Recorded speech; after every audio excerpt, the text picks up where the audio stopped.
Hey, another day. Here we go. Welcome to the channel. Blah, blah, blah, blah, blah, blah. Here's my intro. Let's get started. Okay, a couple tips just to start out. You can see this box is marked. It's marked for a reason. I had a few boxes. You can imagine going through all those boxes trying to find something. So here's what we do. Just mark them. Tell you what's in them. Just real quick. I don't need that stuff for a while. But when I go looking for it, if I got a whole stack of boxes, I'm not going to find it. It's going to piss me off.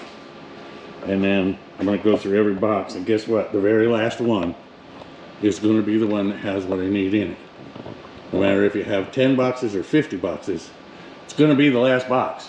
And I don't mean, haha, the last box. If you got 50 boxes, it's going to be like number 49 or 50. You've gone through everything, got garbage everywhere, can't find what you need. Quick, easy. Grab a Sharpie, mark the box. Brackets. Ooh, ah. Excellent. Another ooh, ah. There's the mounting bolts. Wheelwood box. Ooh. These are the calipers. Ooh. These are the brake pads. They fell out of the box. Nice. Now let's screw around with those for 10 minutes, try and get them back in the box.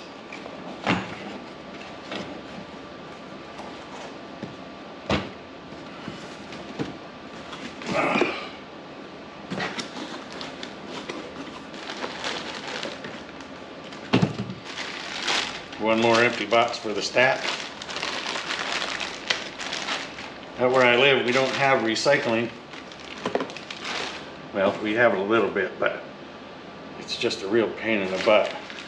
So I save up all the boxes, and depending on the weather, I will either put them underneath my campfire and burn them.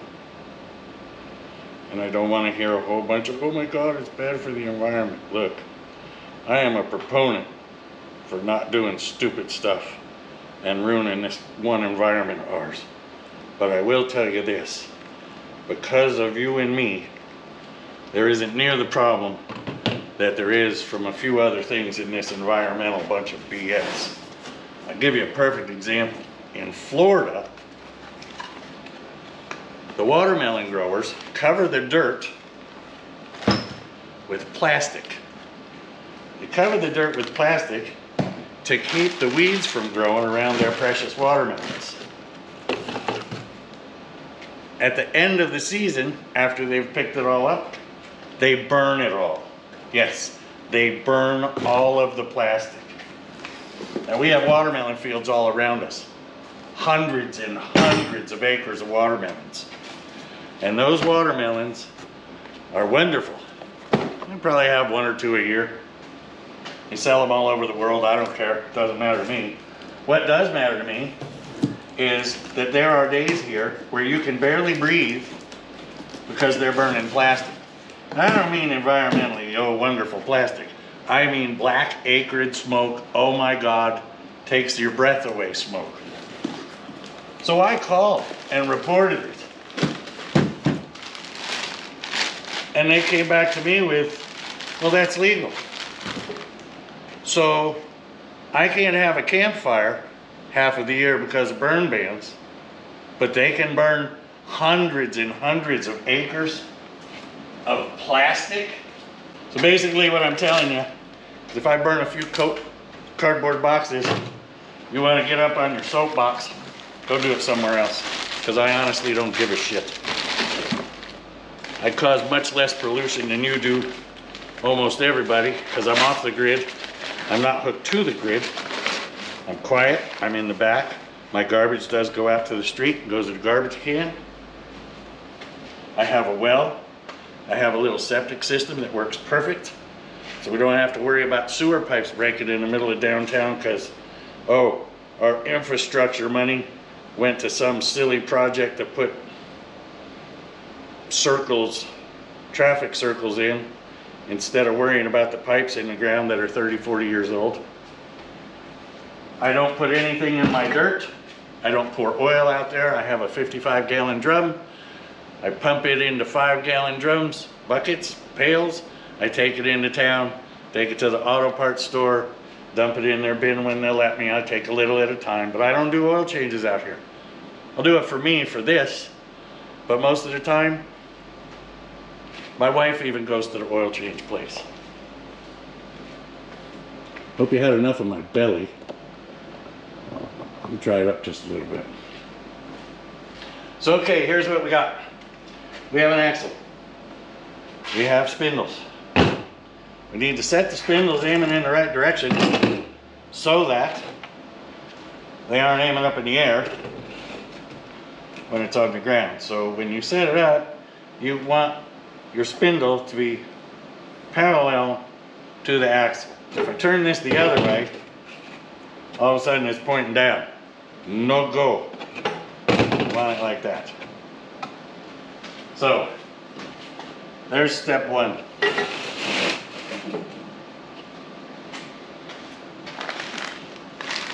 Step two. Always, and I mean always, if you ever have had to pound a kingpin out, be sure and lube the snot out of them when you put them together. The reason I say that, I had an auto repair shop in Metairie, Louisiana, where I serviced 20 roach coaches. They were all late 50s, early 60s bread trucks, grills inside. Man, they made great food. They were actually cooking food, not just bringing you garbage sandwiches that looked like they came out of a 7-Eleven refrigerator. Those trucks went 60, 70 miles a day, easily. Because they went that far, they went to job sites, you name it, they were there. So of course, they were in the dirt, and we would literally have to, as the bushings wore out, you'd have to pound that kingpin out. Well, they're held in by a pin. I don't know if you can see that, just a little pin just to hold it in place. And when water and stuff gets in there, they turn into a welded solid piece. So you have to heat them, beat them, pound them. Then you have to go back in and ream the hole. And they actually have kingpin bushing reamers by size to ream it out so that the pin fits in there just beautifully and put it together. Well, after you do that on 20 some odd bread trucks, when you put them back together, you goop the hell out of the insides. We use Never Seas because it seems to never go anywhere, and all you do is touch it and it's in your ear, it's on your shoe, on your butt, wherever your hands touch, it's every friggin' where. So it worked out real well, and over a few years, when we take another one apart because the bushings wore out, they'd just slide right apart like they were just put together the other day. So big stuff. All right, so I have no idea what I'm doing here, so we're going to kind of learn this together. I do have instructions, and I'm not afraid to read them. These are a little bit different. It's got a loading bearing for the bottom, actually probably the top, because all the weight goes up. Look nifty.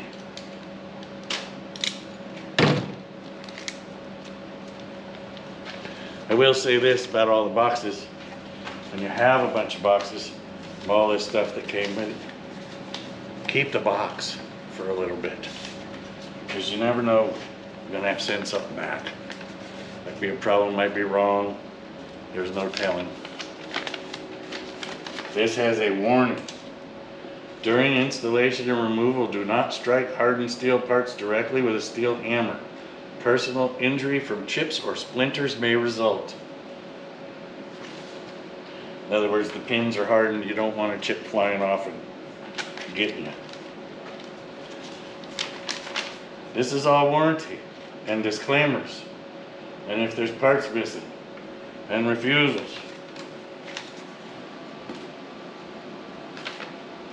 It's written in English by American people who aren't translating it from Chinese or translating Chinese to English or Taiwanese or Japanese or whatever. Not that I have a problem, I could care less, but I would like the instructions to actually read where you can understand them. I've had a few that you open the thing and it's like, what? You can't even read it because it makes no sense in the English language. So, it says, remove the wheels, tires, steering arm, and brake components. Ta-da! Remove nut from the kingpin lock bolt and drive out the lock bolt with a drift. Remove grease zerks. Well, here's what we got so far. I have pins. I don't have a grease zerk. I don't even have a little stoppy Allen thing. So as I was telling you, and this axle, there's a little hole right there. You can put a set screw in. Okay, everybody, I'm going to do something a little bit different this morning because yesterday evening I looked all over. My kit did not come with the instructions for the spindles. They didn't make it in the box or whatever. So I went online, tried to look up some stuff. Not having so much fun because there's ways to go this way, is bearing going on top. What's happening? So here's what I found out. There's no definitive instruction on how to put this together. Part of the reason is this is not a Ford setup axle. This is a GM setup. You can see there's a hole here for a pin, which when you take the shaft out and you were to line it up 50-50, it will match the hole, but it doesn't come with anything to put in the hole. So we'll get to that in a few minutes, but here's what I figured out. And I know this from history. You want the top of the kingpin to lean in so that the load forces against it. Also, when you turn the wheel, if it faced out, when you turned it, it would try and dive. Whereas if you have it the other way, when you turn it, it tries to stay even and go up just a little bit, which makes the wheel lean in at the top, which is what you want. So we now know that it goes like this. Let's make sure that you are parallel, axle to spindle. If you turn it around the other way and you put it together, it's gonna lean way the wrong way. So the first step is we take a little of our magic grease, we put it in the hole,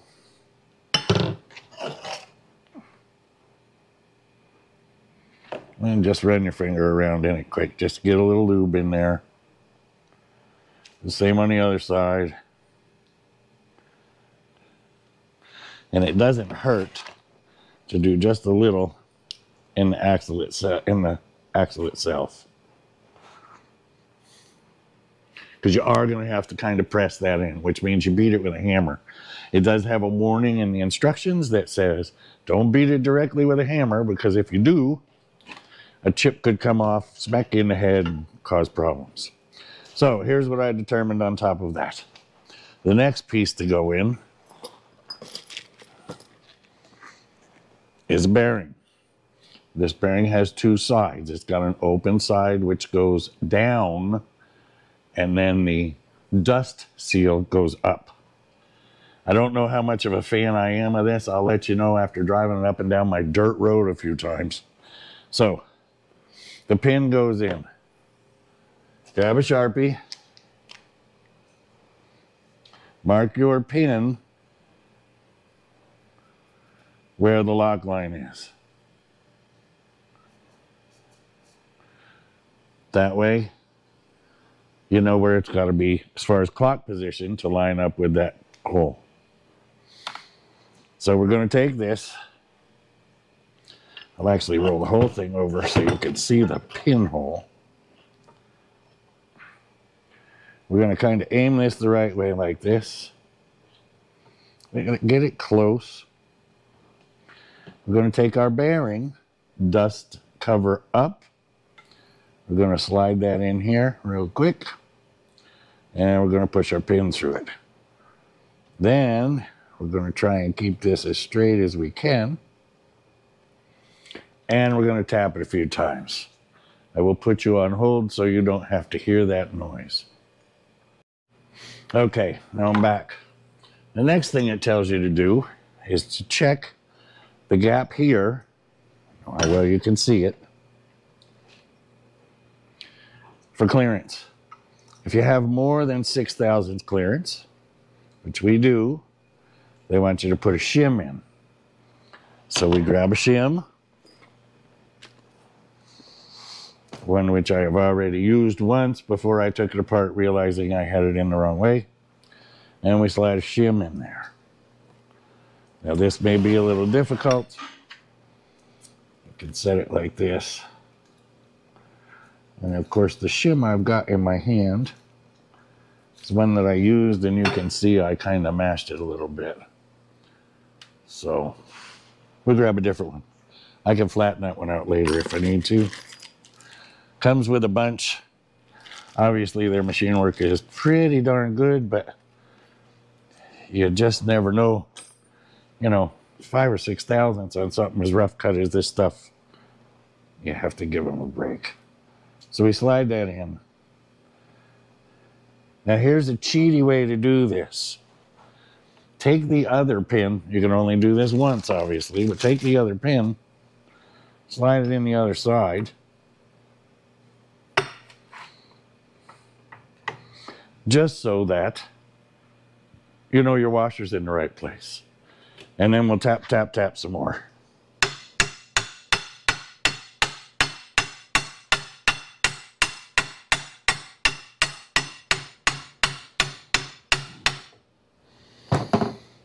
That means that our washer's straight. If I'd done that the first time, I wouldn't have the problem that I did with that spacer. So now we check it again. And our clearance, it's pretty good. It's just a hair tighter than 6. I'm not going to mess with it from there because it's got no wobble. It's happy. Now I will go ahead and tap the pin in the rest of the way, hopefully. And we'll go from there.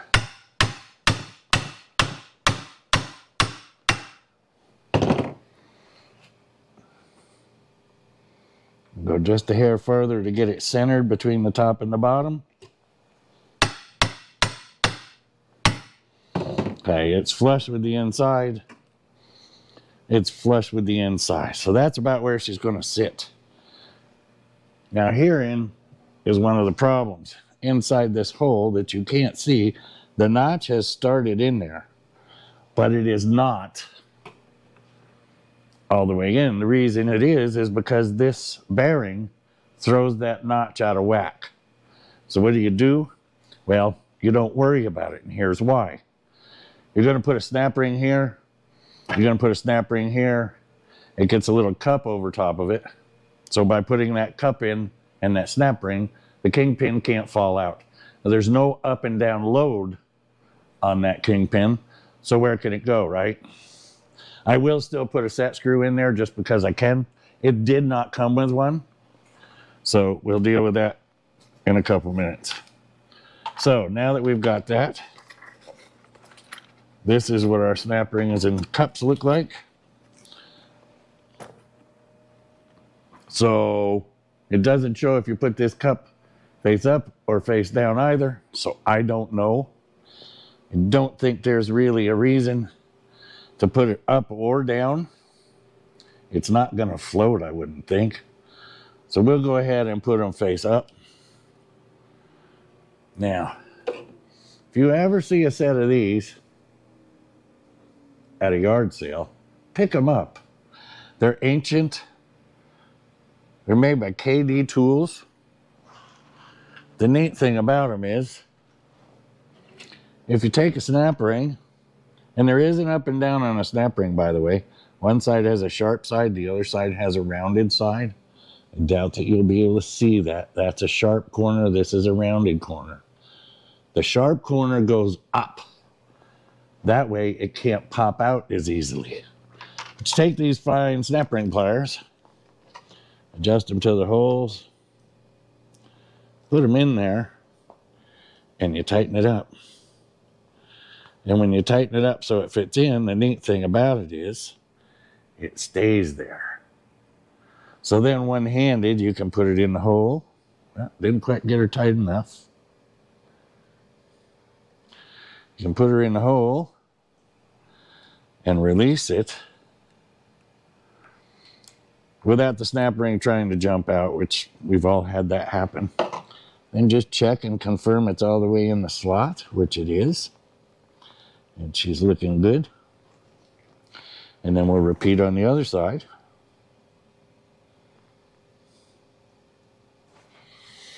I'm just going to check. Just remember, I'm new at this too. Okay, that is a flat. We'll go ahead and put it in the same way. Same thing with our snap ring.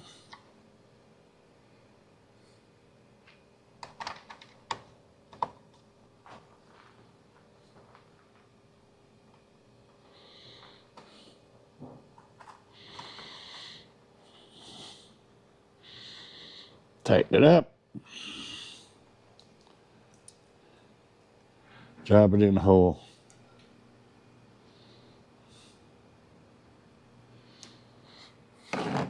And there is one side assembled.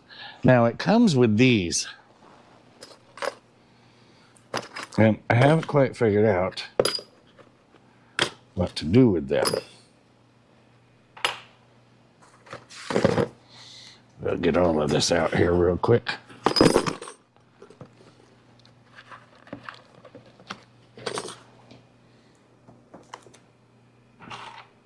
This nice dust cappy thing. Problem with that is, it just sits there. It doesn't float. You can't press it in. It doesn't fit inside the snap ring hole. So it would go like that and be really pretty. How do you put it in? So what I'm going to do is I'm going to mix up a little, well, I'm just going to grab a tube of silicone. And I'm going to put this in and silicone it. And we'll hope it doesn't just fall out. I don't know what else to do.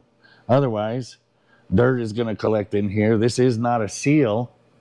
So sand is going to get in there. A little water is going to get in there. It's going to seep into the bushing, and you know what's going to happen from there. So we don't want that to happen. It moves really nice just the way it is. So that's all there is about that. And there you have it. There is one side done. So next, I'm going to go ahead and do the other side. I will silicone these in, and we'll be back with you in a minute to go to the next step.